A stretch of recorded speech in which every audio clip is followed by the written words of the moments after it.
말씀을 중심으로 해서 아삽의 깨달음이라는 제목으로 은혜의 말씀을 나누도록 하겠습니다. 어제 명강사였죠. 우리 명강사님께서 73편 1절에서부터 14절까지 이렇게 쭉 말씀하시고 이 아삽이 왜 미끄러질 뻔하고 왜 넘어질 뻔했는지에 대해서만 이야기하시고 아삽이 이것을 이겨낼 수 있었던 그 결론을 너무나도 감사하게 저에게 그대로 몰아주시고 어제의 설교를 은혜 가운데에 마치셨습니다.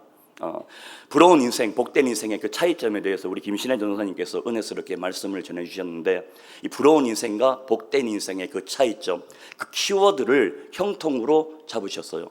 형통으로 잡으시고 그 형통에 대한 성경 인물 욥과 요셉의 이야기, 그리고 이 형통을 완성하신 분은 예수 그리스도다. 그리고 그 십자가가 바로 이 형통의 왕성이다라고 이렇게 결론을 맺어주시면서 말씀을 은혜 가운데에 맞춰주셨습니다. 그래서 저는 오늘 이 아삽이 미끄러질 뻔하고 넘어질 뻔했던 그 상황을 어떻게 역전을 시켰느냐, 어떤 깨달음으로 그것을 이겨낼 수 있었느냐에 대해서 이 아삽의 깨달음, 이 두 가지에 대해서 제가 말씀을 드리면서 파헤쳐 보려고 합니다. 그래서 먼저 우리가 아삽에 대해서 조금 더 아셔야 될 필요가 있습니다. 이 아삽, 대부분 이 아삽을 보면은 우리는 찬양대의 두 번째 지휘자라고 이렇게 많이 알고 있습니다. 해만의 오른편에 섰던 세 지휘자들 중에 그 중간에 그 두 번째 지휘자가 바로 이 아삽이다. 굉장히 거룩한 사람이었습니다. 그리고 이 아삽의 이름의 그 뜻이 모으는 자예요. 모으는 자. 많은 성경학자들은 이렇게 이야기를 합니다. 시편을 모아서 이 모으는 자라는 이 이름을 가졌다라고 이렇게 이야기를 하거든요. 어찌 보면 그 말도 타당성이 있다라고 저도 생각을 합니다. 아무튼 이 아삽이라는 이름의 뜻은 모으는 자라는 뜻을 가지고 있고, 그리고 이 아삽은 게르손 자손이에요. 우리가 민수기를 지나왔지 않습니까? 그 민수기에 보면 게르손 자손이 나옵니다. 그 게르손 자손이 누구냐? 바로 레위 아시죠? 레위에게 세 명의 아들이 있었습니다. 가장 큰 아들 장자가 바로 게르손이었죠. 그리고 두 번째 아들이 고핫이었습니다. 이 고핫에는 유명한 사람이 있죠. 고핫 자손에는 바로 모세와 아론입니다. 즉 이 두 번째 아들 이 고핫 자손이 제사장 계열이었죠. 그리고 마지막 막내 아들이 무랄이었습니다. 그래서 이 아삽은 게르손 자손이었다, 그렇게 생각을 하시면 되고, 그리고 우리가 민수기를 통해 하면서 너무나도 잘 아시는 게 있잖아요. 이 레위의 자손들이 성막을 담당을 했습니다. 성막을 담당했는데 첫째 아들인 이 게르손은 쉽게 표현드리면 천막을 담당했어요. 천막을 담당했고, 그리고 고핫 자손들이 그 안에 있는 성소와 지성소를 중요한 부분을 제사장의 그 역할, 대제사장까지도 역임하면서 그것을 감당을 하였고, 그리고 이제 나머지 조금 잔잔한 것들, 이 부분들을 막내 아들이었던 무라리 자손들이 담당해서 성막을 섬기는 그런 일을 감당했다라는 겁니다. 그리고 이제 어느 학자의 이야기를 빌려보면은 이 아삽이 게르손 자손이지만 고라 자손이라고 들어보셨죠? 고라 자손이랑 또 굉장히 밀접한 연관이 있다라고 말을 하거든요. 고라 자손이 역대상 말미에 가면은 고라 자손이 감당했던 게 무엇이냐면은 성전의 문지기 그 역할을 수행했습니다. 그런데 중요한 건 이 고라가 왜 유명하냐? 바로 몇 명의 사람과 함께 모세를 반역합니다. 그리고 반역하고 어떻게 되느냐? 하나님의 그 진노로 말미암아 땅이 갈라지면서 그 땅에 묻혀버립니다. 죽음을 당하죠. 근데 이때의 중요한 건 이 고라의 아들들, 고라의 자손들은 그 반역에 가담하지 않아요. 뭐 불행인지 다행인지 모르지만, 그래서 하나님께서 이 고라의 자손들은 살려둡니다. 살려두고 이 고라의 자손이 자기 아버지 고라가 그렇게 반역하다가 죽는 것을 알고 하나님의 공의로우심을 알고 있잖아요. 그래서 하나님의 두려움 가운데 하나님을 잘 섬기면서 나아가다 보니 이제 훗날 성전 문지기로서 그 역할을, 그 임무를 감당하며 하나님께 영광 돌려드리는 복된 믿음의 삶을 살았다라는 겁니다.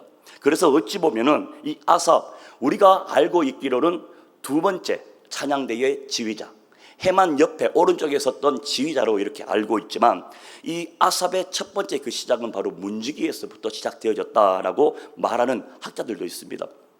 그리고 이 아삽이 이제 그 성경에서 자주 등장하게 된 그 배경이 있는데, 이 아삽이 두각을 나타내는 성경 사건이 있습니다. 그것이 바로 역대상 13장인데 찾아보지는 않겠습니다. 제가 스토리텔링처럼 이야기를 쭉 한번 해드릴게요. 바로 하나님의 그 언약궤 그 사건이에요.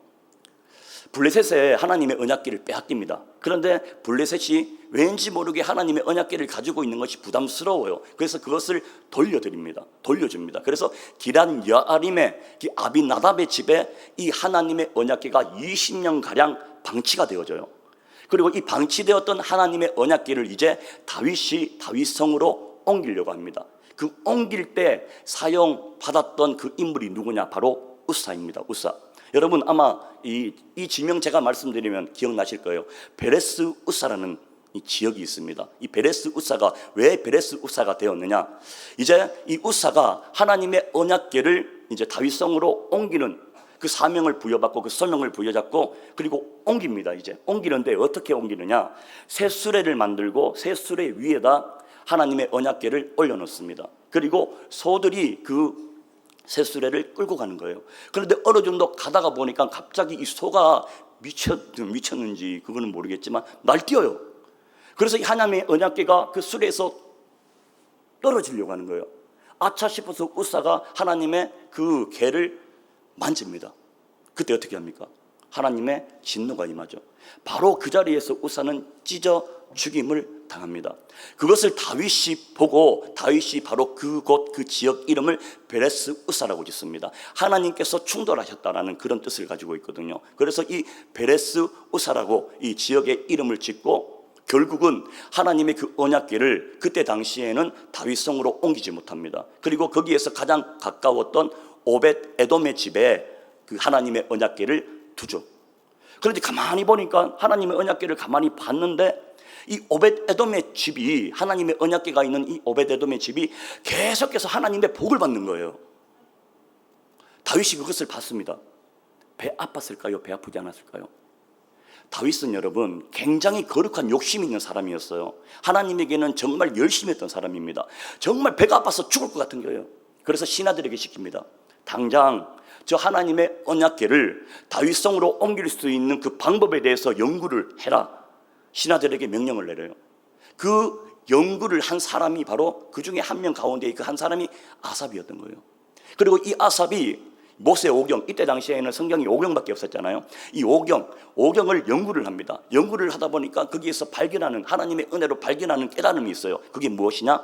하나님의 언약궤를 이동할 때에는 수레에 올려서 이동하는 것이 아니라 제사장 계열했던 고핫 자손이 하나님의 언약궤를 메고 이동해야 된다라는 것을 알았어요.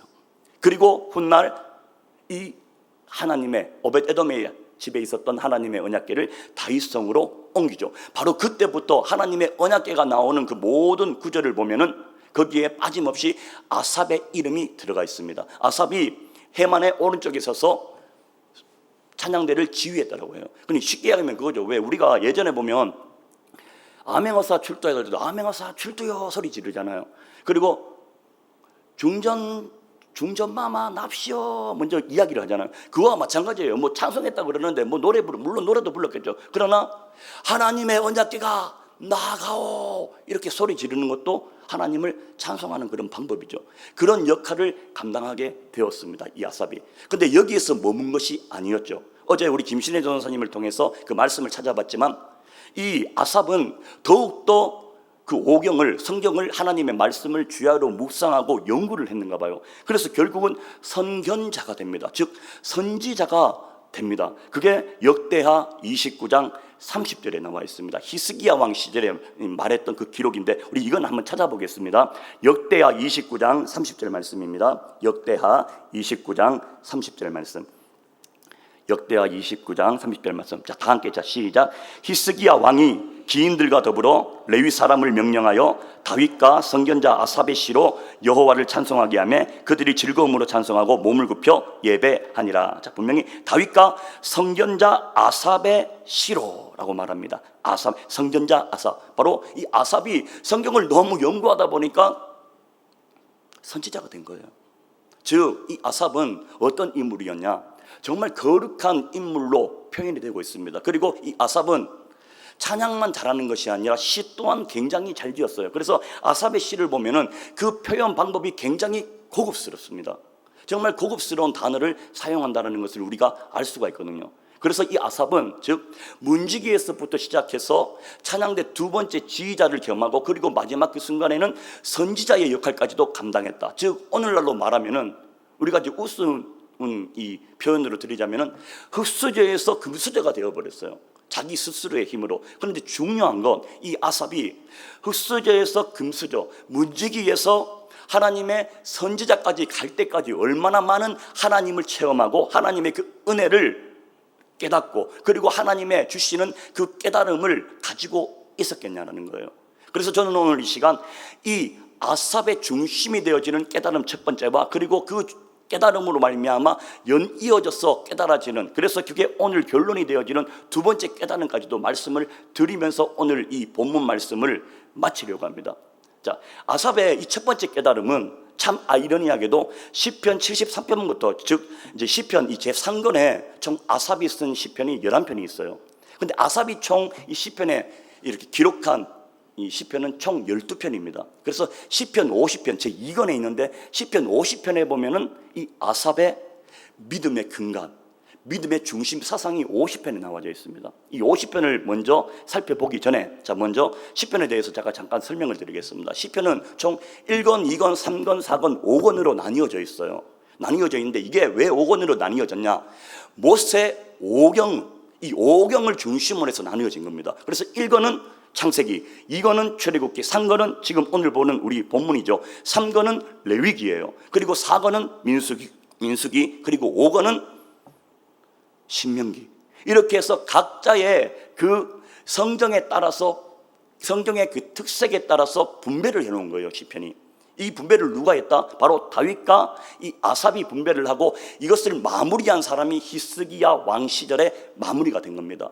그래서 오늘 이 시간 우리가 보고 있는 73편 이 시편 제3권은 바로 아삽의 시 11편과 그리고 다윗이 한 편을 썼어요. 그리고 고라의 자손이 4편이라고 이렇게 써져 있는데 고라의 자손이라고 하기보다는 찬양 대장이죠. 해만이 4편을 썼습니다. 그리고 마지막 지휘자였던 이 여두둔이라고 이야기하죠. 여두둔이 한 편을 써서 총 17편으로 구성이 되어져 있는데 이 제3권의 중심이 무엇이냐? 레위기를 대표한다고 이야기했잖아요. 여러분 레위기를 대표하는 게 뭐예요? 제사와 성서거든요. 제사는 예배지 않습니까? 즉 이 시편 3권은 예배와 성소에 대해서 기록되어진 시편을 모은 것이 제3권에 쭉 기록되어져 있는 시편이다라고 이렇게 생각을 가지시고 시편을 읽어주시면 됩니다. 그리고 지금 제가 시편 50편에서 이 아삽의 기본적인 믿음의 근간이 되는 믿음의 중심에 대해서 말씀을 드릴 텐데 시편 50편 5절 말씀을 한번 찾아보겠습니다. 시편 50편 5절 말씀, 자, 다 함께 시작. 이르시되 나의 성도들을 내 앞에 모으라. 그들은 제사로 나와 언약한 이들이니라 하시도다. 아멘. 자, 이스라엘 백성들을 지금 하나님께서는 모으라고 이야기하시고 그리고 말씀하시는데 제사로 나와 언약한 이들이다 라고 말씀을 합니다. 이때 당시에 이 말이 왜 굉장히 중요한 말이냐? 자, 여러분, 이때 당시에 이 이스라엘 백성들에게는 무엇이 있었습니까? 선민 사상이 있었어요. 선택받은 백성이다. 이 피로, 이 혈연으로 말미암아 내가 구원을 받는다라고 생각했던 사람들이 너무나도 많이 있었습니다. 근데 이것을 그냥 파괴해버리는 거예요. 이 아삽의 믿음의 근간은 바로 다른 것이 아니라 제사, 예배 드리지 않는 자는 나와 언약한 백성이 아니야라는 거예요. 예배 드리지 않는 자는 즉 하나님의 백성이 될 수 없다라는 겁니다. 아무리 혈연, 너네들이 이스라엘 백성이라도 선택받은 백성이라도 너희들이 예배 드리지 않는 자라면은 하나님의 백성이 아니다. 즉 예배의 중심, 바로 이 예배자가 바로 아삽의 믿음의 근간, 믿음의 중심이었다라는 거예요. 우리 계속해서 50장 이에 대해서 하나님이 또 덧붙여서 또 힘을 실어주십니다. 50장 계속해서 8절 말씀 보겠습니다. 50장 8절 말씀, 50장 8절. 자, 시작. 나는 내 재물 때문에 너를 책망하지는 아니하리니. 자, 이 다음, 내 번제가 항상 내 앞에 있음이로다. 이 말이 뭐예요? 내 번제, 제사, 예배잖아요. 내 번제가, 내 예배가 항상 내 앞에 있어야 된다. 너는 항상 예배 드려야 된다는 거예요. 오늘날 이것을 우리에게 그대로 적용하면 우리가 계속해서 예배만 드리고 있으면 손은 누가 키우겠어요? 그죠? 돈을 누가 벌어요? 그 말이 아니잖아요. 주님 주신 그 소명의 자리에서 우리가 예수 그리스도를 묵상하고 예수 그리스도의 향기가 넘쳐나는 믿음의 삶을 살아가는 것이 우리가 예배하는 자예요. 주님이 찾으시는 그 한 예배자가 되어질 수 있다는 겁니다. 우리 소명의 자리에서 충성을 다하며 믿음으로 달려나가는 것이 신령과 진정으로 드려지는 예배다라는 것을 이야기하고 있어요. 이처럼 아삽의 믿음의 중심, 믿음의 근간에는 무엇이 있었다? 바로 예배가 있었다는 거예요. 그래서 시편 50편은 마지막에 끝날 때도 어떻게 끝난다? 감사함으로 예배를 드려라라고 이야기해요. 그리고 행위를 옳게 하는 자에게 무엇을 준다? 하나님의 구원을 보이신다라고 이야기하거든요. 근데 행위를 옳게 하는 자가 누구예요? 예배 드리는 자예요. 예배 드리는 자에게 하나님의 구원을 보이겠다라는 겁니다. 이 아삽의 믿음의 근간, 이 믿음의 중심이 오늘 시편 73편 1절 말씀에 고스란히 전달이 되어집니다. 오늘 1절 말씀 보겠습니다. 1절 말씀 1절, 자 시작. 하나님이 참으로 이스라엘 중 마음이 정결한 자에게 선을 행하시나. 자 여기서 중요한 게 마음이 정결한 자. 자 여러분, 정결, 청결 저와 여러분들의 속성입니까? 아니에요. 하늘의 것이죠. 하나님의 것입니다. 우리가 정결함을 받을 수 있는 단 한 가지 방법이 있습니다. 그게 뭐예요? 예수 피잖아요. 나를 정케 하기는 예수의 피밖에 없네. 예수의 보혈로 머리부터 발끝까지 덮음으로 말미암아 우리가 정결하다 함을 받을 수 있는 거거든요. 우리가 의롭다 함을 받을 수가 있는 그것이 바로 예수 피밖에 없습니다. 자 그렇다면은 예수 피, 예수의 그 귀한 보혈을 머리부터 발끝까지 덮을 수 있는 가장 좋은 방법이 무엇입니까, 여러분? 예배예요. 예배입니다. 예배 드리는 자에게 하나님이 은혜로 주시는 것이 바로 주님의 귀한 보혈인 줄 믿습니다. 바로 예배자를 이야기하는 거예요. 이게 마태복음 5장에 가면은 팔복을 이야기하지 않습니까? 그 팔복 중에 5장 8절에 보면 이런 말을 하죠. 마음이 청결한 자는 복이 있나니 그들이 하나님을 볼 것이요. 마음이 청결한 자는 복이 있대요. 그리고 하나님을 본대요. 근데 여기서 말하는 마음이 청결한 자는 이것을 의미 해석을 어떻게 해야 되겠습니까? 우리가 청결할 수 있습니까? 그렇지 않아요. 오직 예수 피로 우리는 정결함을 받고 청결할 수가 있는 거잖아요. 그래서 즉 마음이 청결한 자는, 이 말은 뭐죠? 예배자는 이라는 이야기예요. 예배자로서 신령과 진정으로 드려지는 예배자로서 주님의 귀한 보혈로 덮임을 받은 예배자로서 그들은 누구를 본다? 하나님을 본다. 이때 당시 하나님을 보면 어떻게 됩니까? 죽잖아요, 여러분. 죽음에도 불구하고 왜 하나님을 볼 것이요? 라는 표현을 했을까요? 하나님을 본다. 이 말은 곧 내가 예배자로서 성공을 하게 되어지면 영적인 눈이 열린다라는 거예요. 누구처럼? 아삽처럼. 영적인 눈이 열어진다는 거예요. 영적인 눈을 열어줘야 하나님의 가치관으로 이 모든 세상을 바라볼 수 있고, 그리고 하나님의 의중이, 하나님의 뜻이 무엇인지를 알 수가 있게 되는 거거든요. 그래서 우리가 영안이 열어진다는 거잖아요. 이 시간 우리 영적인 눈이 열어지기를 축복합니다. 할렐루야. 이게 바로 아삽의 첫 번째 깨달음이었습니다. 믿음의 근간, 바로 예배자예요. 그런데 이 예배자인 걸 알고 예배자의 삶을 아삽은 살았습니다. 그런데 1절 하반절에 보면 뭐라고요? 선을 행하시나. 그리고 그 뒤에 어제 우리 김실애 조사님께서 은혜스럽게 말해주신 거잖아요. 미끄러질 뻔하고 넘어질 뻔했습니다. 왜? 악인의 형통함을 보았거든요. 여기서 말하는 악인, 성경에서 말하는 악인은 누굽니까? 나쁜 짓 하는 사람을 이야기해요? 그렇지 않습니다. 예배하지 않는 자들, 하나님이 없다 하는 자들, 좀 더 나아가면 영접하지 않는 자들, 즉 예수 그리스도를 믿지 않는 그 모든 자들은 악인이에요, 여러분. 악인입니다. 그게 설사 내 가족이라고 할지라도 정말 죄송하지만 믿지 않는 자들은 악인이에요. 성경에서 말하는 그 악인의 범주가 거기에까지 미친다라는 이야기입니다. 이 악인의, 믿지 않는 자들, 예배 드리지 않는 자들의 그 형통함을 보고 내가 지금 미끄러지고 넘어질 뻔했는데 이제 바통이 저한테로 넘어왔잖아요. 그 결론. 그래서 시편 73편의 가장 핵심 구절, 이 아삽이 저와 여러분들에게, 그리고 믿음의 후배들에게 알려주고자 남긴 가장 핵심 구절이 17절 말씀이에요. 73편 17절 말씀. 우리 한번 보겠습니다. 17절 말씀 자, 시작. 하나님의 성소에 들어갈 때야 그들의 종말을 내가 깨달았나이다. 아멘. 이게 아삽의 두 번째 깨달음입니다. 오늘 핵심 포인트죠. 아삽이 이 깨달음으로 말미암아 악인의 형통을 보고도 미끄러질 뻔하고 넘어질 뻔했는데도 미끄러지지 아니하고 넘어지지 아니하고 하나님께 회개하고 하나님께 영광 돌려드릴 수 있었던 그 이유가 바로 여기에 있습니다. 하나님의 성소에 들어갈 때에야 그들의 종말을 내가 깨달았나이다. 그들의 종말, 악인들의 종말을 깨달았는데 어찌했을 때? 하나님의 성소에 들어갔을 때를 이야기해요. 자, 여러분, 하나님의 성소에 들어갔다 함은 즉 우리가 죽음 이후에 있게 되는 하나님의 심판대를 이야기하는 거예요. 근데 중요한 건 지금 아삽이 이 시편 73편을 지을 때 죽은 상태에서 지은 거예요. 산 사람이잖아요. 산 상태에서 깨달음을 얻었습니다. 즉 이는 아삽의 믿음의 근간이었던 그 예배자로서의 삶을 살고 악인의 형통을 보고 미끄러지고 넘어질 뻔했는데 그것을 대해서 성경을 다시 한번 연구하고 주야로 말씀을 묵상하고 그리고 하나님께 질문하고 하나님께 기도함으로 나아갔을 때 하나님이 주신 그 은혜가 있는데 그것이 무엇이냐? 영적인 눈이 열어진 거예요. 즉 세상 것에 이 헛된 세상 것을 바라보지 아니하고 하늘의 소망을 부여잡고 하늘 것을 바라볼 수 있는 이 깨달음이 이 아삽에게 임했습니다. 그 표현을 바로 17절에 하나님의 성소에 들어갈 때야 그들의 종말을 내가 깨달았나이다. 악인의 종말이 어떤 종말입니까? 다름이 아니죠. 히브리서 9장 27절 말씀이에요. 한 번 죽는 것은 사람에게 정해진 것이요 그 후에는 심판이 있으리니. 누구나 한 번은 다 죽는 거예요. 그 죽고 난 다음에 하나님의 심판대 앞에 섰을 때 악인의 형통을 내가 지금 부러워해서 내가 넘어지고 자빠질 뻔했는데 가만히 보니까 그 하나님의 심판대 앞에서는 악인이 누렸던 이 형통, 물질, 좋은 차, 좋은 집, 그리고 내 가족, 내가 사랑하는 사람들이 나를 구원해 주는 게 아니구나, 나를 천국으로 보내주는 게 아니구나라는 것을 깨달아 버린 거예요.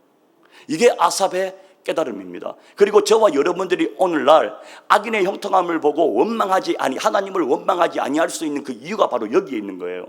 우리 죽음 이후에 있는 하나님의 심판대를 바라보시기를 축복합니다. 그곳에서는 여러분 돈 필요 없어요. 좋은 자동차 필요 없습니다. 여러분들이 이 땅에서 행했던 그 모든 좋은 일들, 섬기는 일들 아무 필요 없어요. 오직 하나님의 심판대 앞에서 필요한 건 뭐다? 예수 피밖에 없는 거예요, 여러분. 이게 아삽의 깨달음입니다. 저와 여러분들에게 그리고 믿음의 후배들에게 알려주고 싶은 이 깨달음이죠. 근데 이 말씀을 준비하면서 이 아삽의 깨달음이랑 똑같은 말을 한 유명한 철학자가 있어요. 그 철학자가 여러분들 뭐 철학에 관심 있는 분들은 아마 한 번쯤은 들어보셨을 겁니다. 임마누엘 칸트라는 분이에요. 이분이 어떤 분이냐? 프로이센 왕국의 철학자인데 계몽주의를 완성했다라고까지 할 극찬을 받는 철학자입니다. 이분이 쓴 책이 있어요. 실천 이상 비판이라는 책이 있는데 그 후반부에 보면은 이분이 이런 이야기를 합니다. 즉 간략하게 제가 한번 소개해 드릴게요. 왜? 아삽의 깨달음이랑 거의 유사합니다. 거의 똑같아요. 자, 이 칸트라는 분이 말하는 건 이거예요. 우리가 인간이 살아갑니다. 살아갈 때 두 가지가 있대요. 두 가지를 놓고 살아간답니다. 첫 번째는 선을 추구하는 삶, 그리고 두 번째는 행복을 추구하는 삶. 자, 이제 선을 추구하는 삶, 이거는 우리 기독교적으로 제가 해석을 해드리면은 말씀대로 사는 삶이에요. 그리고 행복을 추구하는 삶은 좀 더 쉽게 표현해드리면 그냥 잘 먹고 잘 사는 삶, 그것을 추구하는 삶이라고 그럽니다. 근데 이것을 딱 보니까 현실적으로 보니까 말씀대로 사는 사람을 보니까 잘 사는 사람이 없는겨. 말씀대로 사니까 이게 행복하게 말씀대로 살아가는 사람들이 잘 없어요. 그리고 이게 모순이 되어지는 거예요. 그리고 반대로 잘 사는 사람을 보니까 잘 살기는 한데 그 잘 살기 위해서 어떻게 해야 됩니까? 세상과 타협을 해야 되고 사기도 좀 쳐야 되고 거짓말도 좀 해야 돼요. 그러다 보니까 선을 추구할 수가 없는 거예요. 이 또한 모순이잖아요. 이 또한 모순입니다. 그런데 칸트는 무슨 생각을 가지고 있었느냐? 선을 추구하면서도 행복함이 있어야 된다는 거예요. 선을 추구하면서도 행복함이 있어야 된다. 이게 칸트가 표현했을 때에는 최고의 선이라고 이야기를 하거든요. 이 최고의 선이 분명히 있을 거야. 그래서 이를 만들었던 이야기가 신존재 요청이라는 것이 있어요. 이제 이것을 이 모순을 없애기 위해서 요청을 하는 겁니다. 누구에게? 신에게. 신이 만약에 살아 계신다면은 반드시 내세가 있어야 되고, 내세가 있는 것으로 끝나는 것이 아니라 천국과 지옥이 있어야 되고, 그리고 천국과 지옥이 지옥으로 끝나는 것이 아니라 영원해야 된다라는 거예요. 이게 칸트의 신존재 요청입니다. 신이 반드시 존재하고, 그리고 내세가 있어야 하고, 천국과 지옥이 있어야 하고, 영원해야 된다. 이게 정립이 돼요. 이게 실현이 되어져야 이 현실에서는 이루 말할 수 없는 그 부분을 설명할 수가 있다는 거예요. 최고의 선에 신이 있다면 이 최고의 선이 분명히 있을 텐데, 최고의 선에 도달하기 위해서는 반드시 신이 있어야 되고, 내세가 있어야 되고, 천국과 지옥이 있어야 되고, 영원해야 된다는 거예요. 자, 여러분, 이 칸트의 이 말이 이 아삽의 깨달음이랑 똑같습니다. 여러분, 정말 유사해요. 아삽의 깨달음이 결국은 무엇입니까? 여러분, 죽음 이후에 하나님의 심판대에 섰을 때 다른 게 아니라 그때에 나를 구원해 주는 것이 내가 그토록 부러워한 인생들이 가지고 있는 물질도 아니고, 좋은 차도 아니고, 좋은 집도 아니고, 그렇다고 나를 사랑했던 내 가족도 아니고, 오직 예수의 피, 예수 그리스도만이 나를 천국으로 보내준다라는 거, 이와 똑같은 거예요. 하나님을 알면은 모든 것이 해결이 되어지는 거예요. 이게 칸트 이야기와 똑같습니다. 여러분, 자, 여러분, 우리가 삶을 사노라면은 이 아삭과 같은 물음 던지시는 게 정상이에요. 아니, 나는 예배도 잘 드리고 기도 시간에 이렇게 새벽에 나와서 새벽 제단도 잘 샀는데 새벽 제단은 사지도 않고 예배는 드리다 마나 하는 그 사람이 너무나도 잘 돼. 배 아프잖아요, 솔직히. 정말 배 아프잖아요. 어찌 보면은 배 아프고 거룩한 척하고 있는 거지, 속에서는 말 정말 재수없어라고 이야기하고 싶잖아요, 솔직히. 그게 우리 마음입니다. 아삽이랑 똑같은, 아삽은 굉장히 솔직한 사람이에요. 거룩한 사람이었는데 그 말을 그대로 표현을 하잖아요. 저들의 악인의 형통함을 보고 내가 지금 배알이 꼬입니다, 하나님. 그래서 넘어질 뻔하고 하나님을 안 믿을 뻔했습니다. 그런데 죽음 이후에 있는 영혼을 놓고 바라보니까 지금 우리가 살아가는 이 100년 남짓한 이 인생이 한 점에도 불과하지 아니하는 그냥 지나가는 나그네 인생임을 깨달은 거예요. 그리고 영혼에 놓고 보니까 이 100년이라는 이 시간을 주신 이 시간이 하늘 곳간을 쌓는 시간으로 내가 사용해야 되겠습니다라는 믿음의 고백이잖아요. 이것을 바로 아삽은 깨달아버리고, 그리고 바로 하나님에게 회개합니다. 그게 22절 23절이에요 오늘 본문 말씀 한번 보겠습니다. 22절 23절 바로 어떻게 회개하느냐, 아삽이. 자, 시작. 내가 이같이 우매무지함으로 주 앞에 짐승이오나 내가 항상 주와 함께하니 주께서 내 오른손을 붙드셨나이다. 자, 이같이 우매무지함으로, 나의 이 무지함, 아무것도 모르는 이 지식으로, 이 알량한 지식으로 하나님의 원대한 계획, 원대한 구속 사역을 제가 원망했습니다. 제가 오해했습니다. 고백이잖아요. 잘못했습니다. 이제 하나님과 함께하는 삶을 제가 살겠습니다라는 믿음의 고백, 바로 태세전환이에요. 저와 여러분들의 모습이어야 합니다. 계속해서 내 고집만 부리지 마시고 내 지식 경험 내려놓으시고 하나님의 말씀이 맞다라고 하시면 아멘 하시는 그런 축복이 있으시기를 주의 이름으로 축원드리겠습니다. 그게 저와 여러분들이 해야 할 당연한 자세예요. 하나님에 대한 자세입니다. 아삽이 그대로 했어요. 거룩한 아삽이 그대로 행했습니다. 그리고 이 아삽은 자신의 두 가지의 깨달음, 즉 첫 번째, 예배자의 삶을 살아야 한다. 예배자의 삶을 살고 하나님께 기도하고 질문하고 나아갔더니 하나님의 은혜, 즉 이 영적인 눈이 띄어지니까 이제 마지막 죽음 이후에 있는 하나님의 심판대가 보이면서 그 심판대에서는 오직 예수 피밖에 나를 구원할 자가 없다. 그리고 마지막 그 결론 부분이 28절 말씀이잖아요.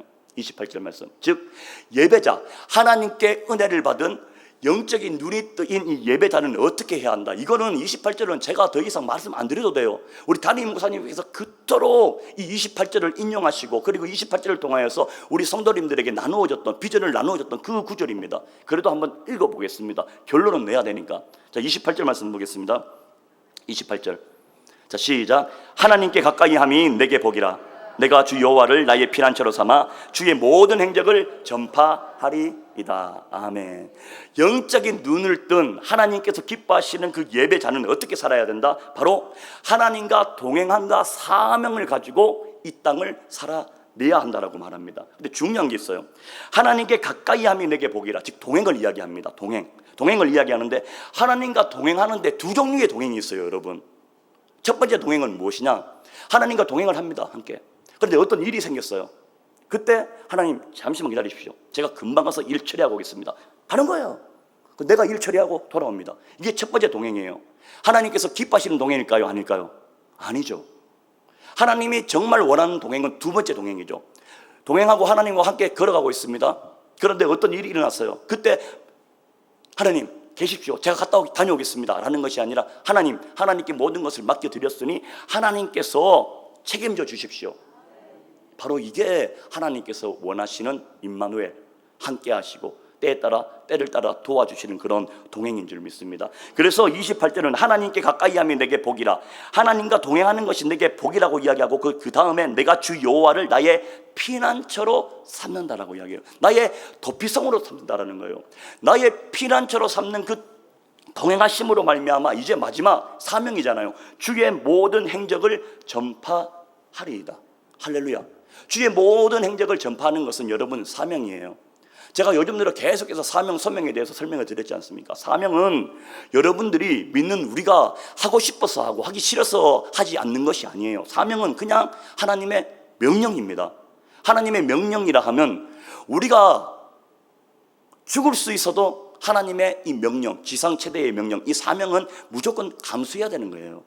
우리의 생각, 우리의 지식, 우리의 경험, 우리의 판단 필요하지 않습니다. 하나님의 명령 앞에서는 오직 아멘, 아멘, 아멘, 아멘 순종으로 달려가는 발걸음밖에 없어요. 그게 바로 사명입니다. 그래서 우리가 영적인 눈을 뜬 은혜 받은 예배자로서의 삶을 살아갈 때에는 하나님을 피난처로 삼은 동행하심으로 말미암아 하나님께서 주시는 사명, 땅끝까지 이르러 복음의 증인이 되라는 것, 성부와 성자와 성령의 이름으로 세례를 베풀어라는 것, 즉 다른 게 아니죠. 오라시에 가서 450명에 관한 그 침례식을 거행하는 것, 이게 바로 우리가 해야 할 사명인 줄 믿습니다. 그걸 대표로 우리 담임 목사님께서 힘든 일정 가운데 몸이 피곤함에도 불구하고 가셔서 그 모든 사역을 감당하고 돌아오시는 거예요, 여러분. 그래서 우리가 함께 이 자리에 남아있는 우리는 함께 하지는 못하지만 기도로서 중보함으로써 함께 참여한 거랑 마찬가지입니다. 그리고 하나님께서는 그것을 기뻐 받으시는 거죠. 말씀을 정리하도록 하겠습니다. 자, 여러분, 현재 고난 가운데 계시는 분 분명히 계실 거예요. 그런데 기억하십시오. 현재 받고 계시는 그 고난이 장차 올 그 영광에 비할 바가 아닙니다, 여러분. 정말 영광에 비할 바가 아니에요. 사도 바울이 고백한 게 있잖아요. 전제로 자신을 부었대요. 자신을 드렸답니다. 그리고 선한 싸움 싸우고 달려갈 길 다 가고 믿음을 잘 지켰다고 합니다. 여기서 끝나버리면 슬프죠. 그 뒤에 무엇입니까? 하나님이 예비하신 의의 면류관이 예비되어 있다. 저와 여러분들에게도 우리가 달려갈 길 다 가고 선한 싸움 잘 싸우고 믿음을 지켰을 때에 저와 여러분들을 위한 그 의의 면류관이 예비되어 있음을 반드시 기억하시기를 축복합니다. 그리고 지금 고난 가운데 계시는 그 고난은 견뎌내시기를 축복해요. 하나님 손 붙잡고 꼭 견뎌내시기를 축복합니다. 하나님께서는 여러분들과 함께 하시기를 원하고, 그리고 우리 성도님들을 너무나도 사랑하셔요. 하나님은 절대 버리지 않으십니다. 그래서 그 고난 가운데에서도 힘있게 믿음으로 승리하시며, 그리고 무엇보다도 이 아삽의 믿음의 근간, 믿음의 중심이었던 주님, 제가 주님이 찾으시는 그 한 예배자가 되겠습니다. 영적인 눈을 뜨는 서거 없어질 육신의 것을 바라보는 것이 아니라 하늘 곳간, 하늘 소망을 바라보는 영적인 눈을 뜨는 그 예배자가 제가 되겠습니다라고 오늘 이 새벽 결단하셨으면 좋겠습니다. 그 결단성으로 우리 예배자 찬양하시면서 나의 믿음을 고백하기를 축복합니다.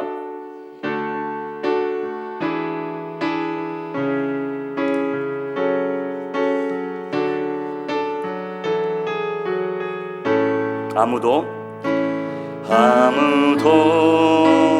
예배하지 않는 그곳에서 주를 예배하리라. 아무도 찬양하지 않는 그곳에서 나 주를 찬양하리라. 누구도 헌신하지 않는 그곳에서 주께 헌신하리라. 누구도 증거하지 않는 그곳에서 나 주를 증거하리라. 내가 밟은 모든 땅 주 주를 예배하게 하소서. 주의 보혈로 덮어지게 하소서. 내가 선 이곳 주의 거룩한 곳 되게 하소서.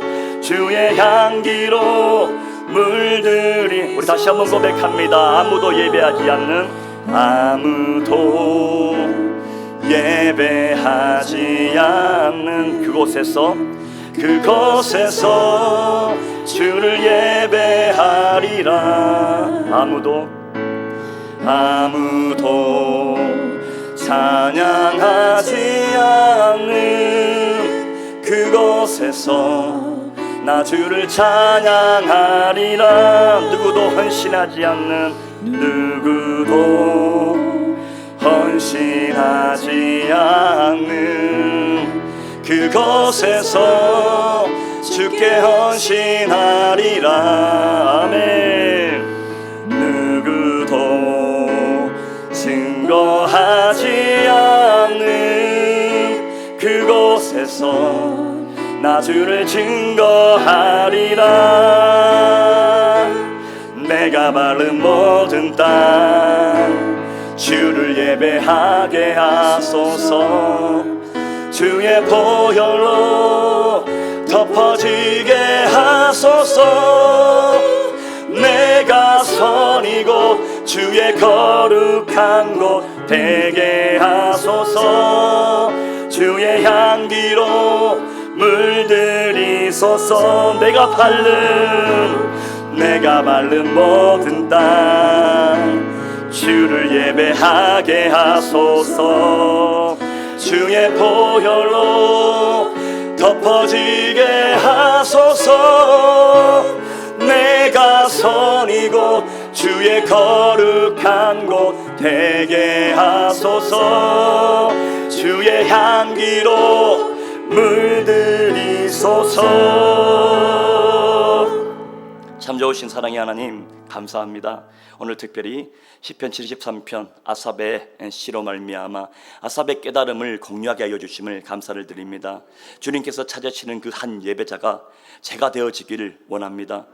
예배자의 삶을 통하여서 예수 그리스도의 향기가 넘쳐나는 복된 믿음의 삶을 살게 하여 주시옵시고, 악인의 형통을 바라보며 하나님을 원망하는 삶이 아니라 하나님의 그 결국, 하나님의 그 심판대 앞에 섰을 때 오직 예수 그리스도의 십자가의 보혈만이 나를 구원한다라는 그 사실, 그 영적인 눈을 뜨며 믿음으로 힘있게 달려갈 수 있는 하나님의 귀한 백성들이 되어줄 수 있도록 성령님 역사하여 주옵소서. 하나님의 귀한 백성들, 눈물 골짜기, 그 고난의 골짜기를 지나가는 하나님의 많은 백성들이 있습니다. 그 고난의 골짜기, 지금 받는 그 고난이 장차 받게 될 그 영광에 피할 바가 없다라는 것을 믿어 깨닫게 하여 주시옵시고, 달려갈 길 다가가고 선한 싸움을 잘 싸우고 믿음을 지켰을 때에 하나님이 예비하신 의의 면류관이 예비되어 있다라는 그 사실을 믿음으로 기억하며 오늘 하루도 힘써 믿음으로 힘있게 달려갈 수 있도록 성령님 역사하여 주옵소서. 하나님, 이 시간 믿음으로 올려드린 예물이 있습니다. 작정 감사 예물이 있습니다. 주님 주신 은혜에 감사하며 정성껏 헌금 드립니다. 건사의 반찬 섬김 감사 예물이 있습니다. 손주 박수만이 6월 22일 공무원 시험을 봅니다. 합격의 기쁨 누리게 하시고 하나님께 영광을 돌리게 하여 주옵소서. 하나님 아버지, 오디온 6월 14일 시험에 합격을 원합니다. 10만 감사 예물이 있습니다. 딸 군무원 시험 합격, 아들 직장내 승진을 위하여 기도합니다. 감사 예물이 있습니다. 1천 문제 예물 범사에 감사합니다. 날마다 새로워지는 교회 성령으로 충만케 하여 주옵소서. 성교 헌금 11조 연보했습니다. 하나님, 이 시간 각자의 마음의 소원을 담아 주님께 드려지는 귀한 예물 받아주시옵시고, 드린 그 예물 위에 30배, 60배, 100배로 복 내려 주옵시고, 영혼이 잘된 같이 범사가 잘되고 강건케 하여 주옵소서. 감사드리며 예수님의 이름으로 축복하며 기도드립니다. 아멘. 할렐루야.